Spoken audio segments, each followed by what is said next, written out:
Dog was brought to a wedding, not as a guest, but as a decoration. What happened next will shock everyone. The camera shutter clicked one final time.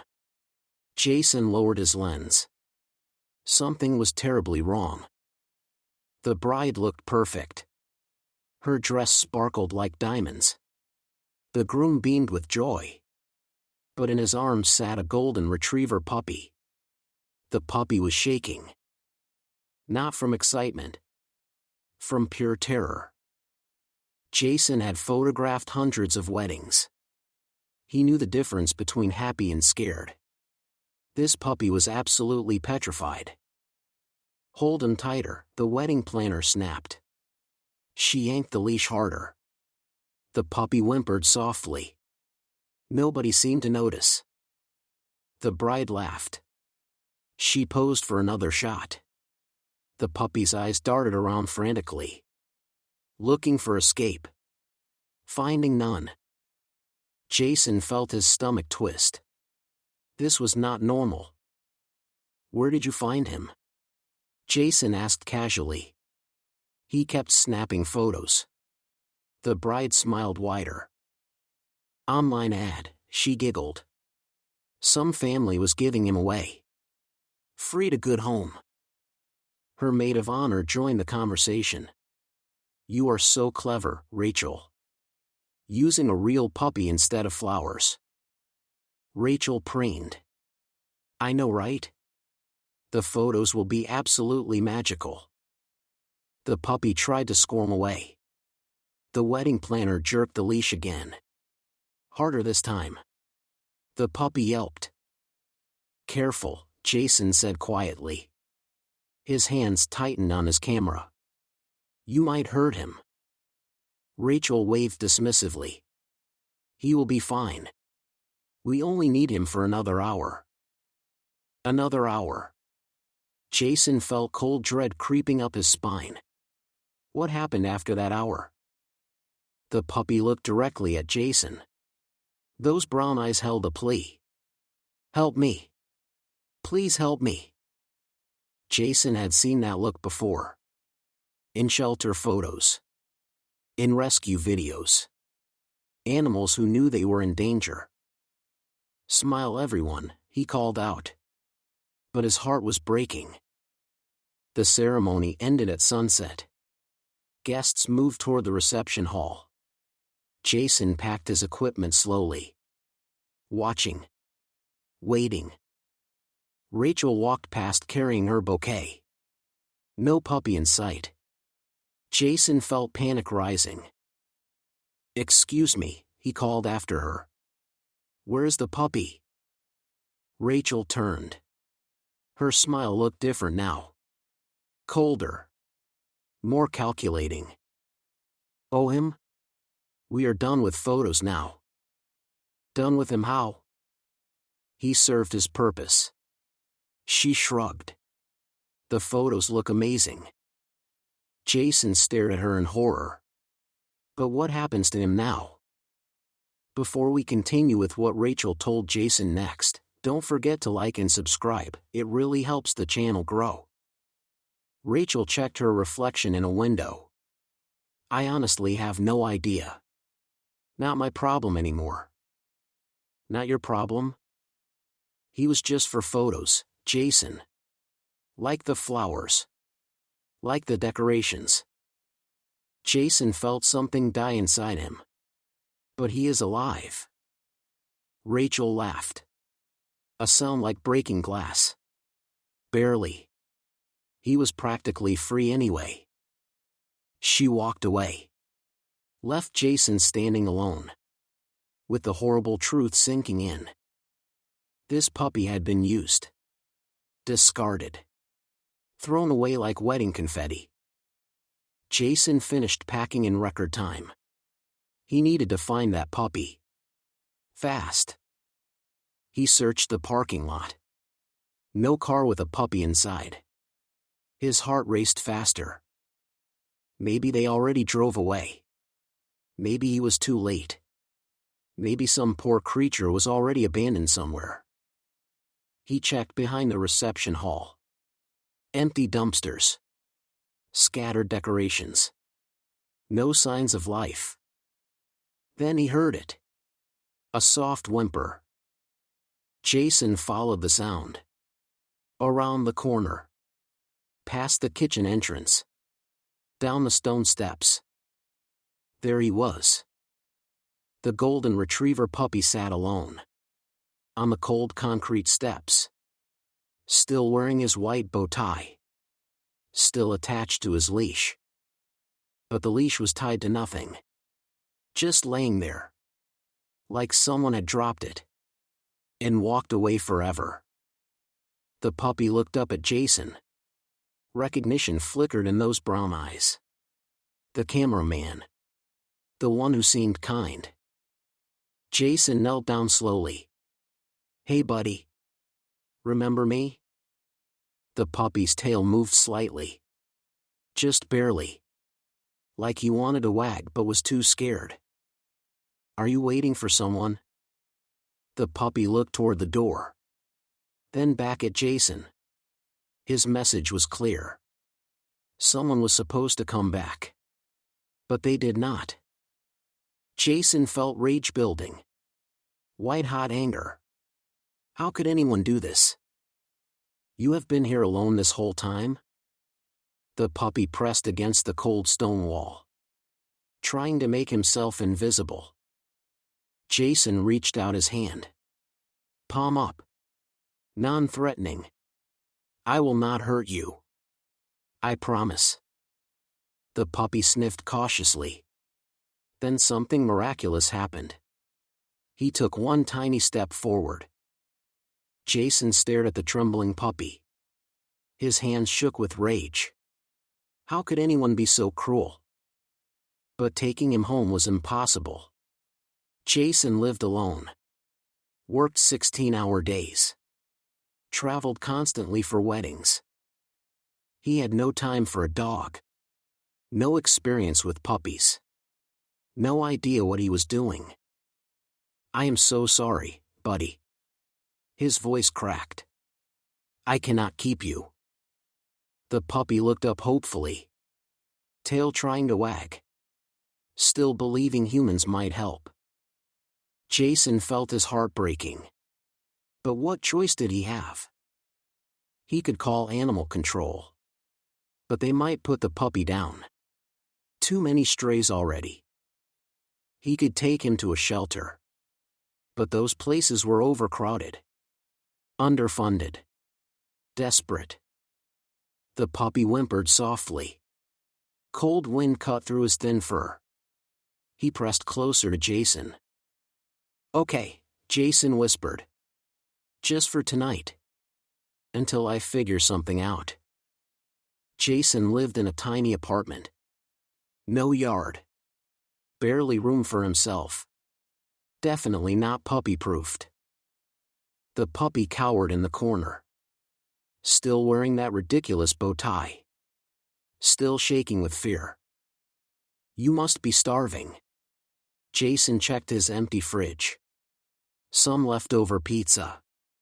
A few energy drinks. Nothing suitable for a puppy. He drove to an all-night grocery store. Bought puppy food. Bowls. A small blanket. Temporary supplies for a temporary guest. Back home, the puppy ate desperately. Like he had not seen food in days. Probably had not. "Tomorrow I will find you a real family," Jason promised. "People who actually want a dog." The puppy curled up on the blanket. Exhausted but alert. Ready to run if necessary. Jason barely slept. Every sound made him worry. Was the puppy okay? Was he scared? Was he planning to escape? By morning, one thing was clear. This arrangement could not last. Jason posted everywhere.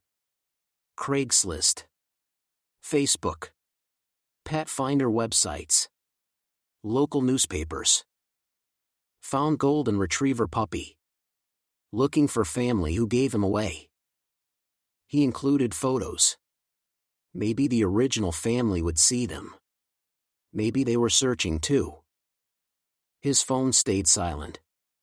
No calls. No messages. No concerned families. Days passed. Then weeks. Still nothing. Maybe they moved, Jason told himself. Maybe they do not use social media. But doubt was growing. Maybe they just did not care. The puppy followed him everywhere. Stayed close but never demanded attention. Like he was afraid of being too much trouble. I am trying to help you, Jason explained. But I cannot keep you forever. The puppy seemed to understand. He ate carefully. Did not chew furniture. Made no messes. The perfect temporary guest. Which made everything worse. Jason called the phone number from Rachel's contract. Maybe she would tell him where she got the puppy. Rachel Peterson speaking. This is Jason Wu. Your wedding photographer. Oh, hi. Did the photos turn out amazing? Jason felt his stomach turn. They are fine. I need to ask about the puppy. Silence. Then a cold laugh.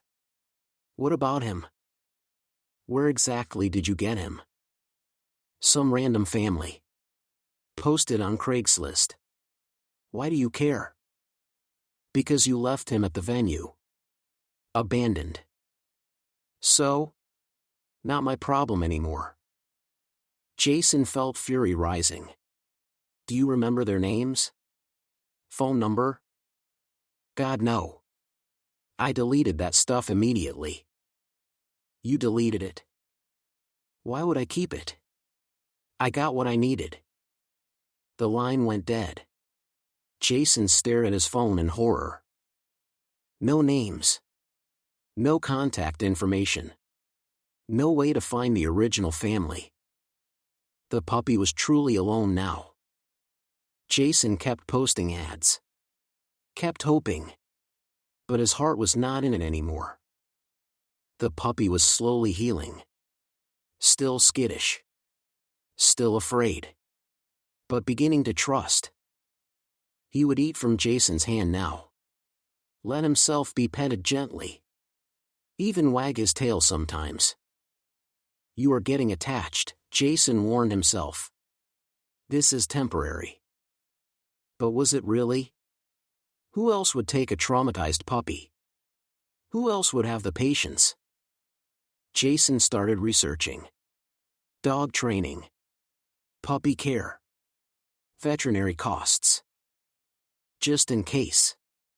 Just to be prepared. The puppy watched him read. Those brown eyes seemed hopeful. Like maybe this human might stay. 2 months passed with no responses to the ads. Jason was losing hope of finding the original family. The puppy had grown. Still small but stronger. Still cautious but braver. Most importantly, he had stopped flinching at camera flashes. Want to come to work with me? Jason asked one morning. The puppy tilted his head. Work meant leaving. Leaving meant abandonment. I promise to bring you home, Jason said. Always. The family session was Jason's first real test. 2 young children. Patient parents. And 1 very nervous puppy. What a beautiful dog, the mother said. Is he yours? I am fostering him, Jason replied carefully. Still looking for his family. The children approached slowly. Gentle hands. Soft voices. Pure kindness. Something magical happened. The puppy's tail started wagging. Really wagging. He sniffed the children curiously. Let them pet his soft fur. Even played a little. He is amazing with kids, the father observed. You are so lucky. Jason watched in wonder. This was not the same terrified creature from the wedding steps. This puppy was confident, playful, trusting. For the first time in months, Jason saw pure joy in those brown eyes. After the session, Jason sat in his car. The puppy curled up beside him, exhausted but happy. "You did so well today," Jason whispered. "You were perfect." The puppy looked up at him. Those brown eyes held complete trust now. Complete love. And in that moment, Jason knew. He had been lying to himself all this time. This was not temporary. This was not fostering. This was not about finding another family. This puppy belonged with him. Had always belonged with him. "You are mine now," Jason said quietly. "I will never give you to anyone else." The puppy seemed to understand. He pressed closer. Safe at last. Jason drove home with tears in his eyes. He had found his family. Or maybe his family had found him. Jason named him Charlie. After Charlie Chaplin. Because he made people smile. He rearranged his entire life. Fewer weekend jobs.